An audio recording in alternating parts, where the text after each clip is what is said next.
আজি আমি দশম শ্ৰেণীৰ ৰিভিজন 2ৰ 1 আৰু 2 নম্বৰ কুৱেশ্যনটো আলোচনা কৰিম।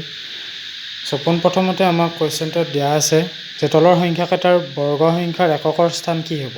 এই বৰ্গ সংখ্যাকেইটাৰ এককৰ স্থানত কি সংখ্যা থাকিব? তাৰ কাৰণে আমি চাব লাগিব ইয়াৰ এককৰ ঘৰত কি আছে। প্ৰথম সংখ্যাটো আছে 279, তো তাৰ এককৰ ঘৰত আছে 9। 9টো যদি আমি বৰ্গ কৰোঁ 9টো হয় 81, তাৰ এককৰ ঘৰত হ'ব 1, অৰ্থাৎ এইটোৰ এককৰ ঘৰত আহিব 1। একেধৰণে 79ৰ 9টো এককৰ ঘৰত আছে, গতিকে 9টো বৰ্গ কৰিলে হ'ব 81, তাৰ এককৰ ঘৰত হ'ব 1। একেধৰণে 3 নম্বৰত 400 আছে, তাৰ এককৰ ঘৰত 0, চ' 0টো দুবাৰ পূৰণ কৰিলে অৰ্থাৎ 0টো স্কুৱেৰ কৰিলে আমি 0 পাম, গতিকে ইয়াৰ এককৰ ঘৰতো হ'ব 0। একেধৰণে 4 নম্বৰত এককৰ ঘৰত আছে 7, গতিকে 70 যদি আমি স্কুৱেৰ কৰোঁ 49 হ'ব, তাৰ এককৰ ঘৰত হ'ব 9, চ' আল্টিমেটলি ইয়াৰ এইটো বৰ্গৰ এককৰ স্থানত কি হ'ব? 9 হ'ব। 2 নম্বৰ প্ৰশ্নত কৈছে যে তলৰ সংখ্যাকেইটা পূৰ্ণবৰ্গ নোহোৱাৰ কাৰণ কি? চ' পূৰ্ণবৰ্গ হ'ব লাগিলে এককৰ ঘৰত কি কি অংক থাকিব লাগে?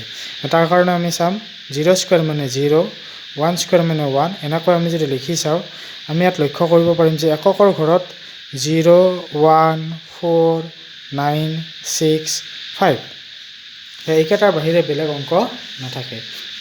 আৰু ইয়াত আকৌ এটা কথা আছে যে এককৰ ঘৰত অকল 0 থাকিলে নহ'ব, 0টো যুগ্ম সংখ্যক থাকিব লাগিব, অৰ্থাৎ 0টো যুগ্ম সংখ্যক থাকিব লাগিব, অৰ্থাৎ 2টা 0 বা 4টা 0 তেনেকুৱা থাকিলে আমি সেইটো পূৰ্ণবৰ্গ হ'ব বুলি ক'ম। চ' আমি প্ৰথমতে লক্ষ্য কৰোঁ 1057 আছে, চ' এককৰ ঘৰত 7 আছে কাৰণে এইটো পূৰ্ণবৰ্গ নহয়, কাৰণ এককৰ ঘৰত আমাৰ থাকিব লাগে 0, 1, 4, 5, 6, 9 এইকেইটাৰ ভিতৰত থাকিলে পূৰ্ণবৰ্গ হ'ব পাৰে। চ' একেধৰণে 7928, ইয়াত এককৰ ঘৰত আছে 8, চ' 8টো যিহেতু ইয়াতে নাই সেইকাৰণে এইটো পূৰ্ণবৰ্গ নহয়। ইয়াত 3 নম্বৰত এককৰ ঘৰত আছে 2, চ' ইয়াত 0, 1, 4, 5, 6, 9 ইয়াৰ 2টো নাই সেইকাৰণে এইটো পূৰ্ণবৰ্গ নহয়।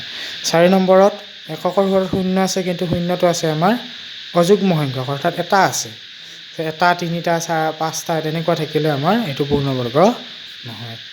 ধন্যবাদ।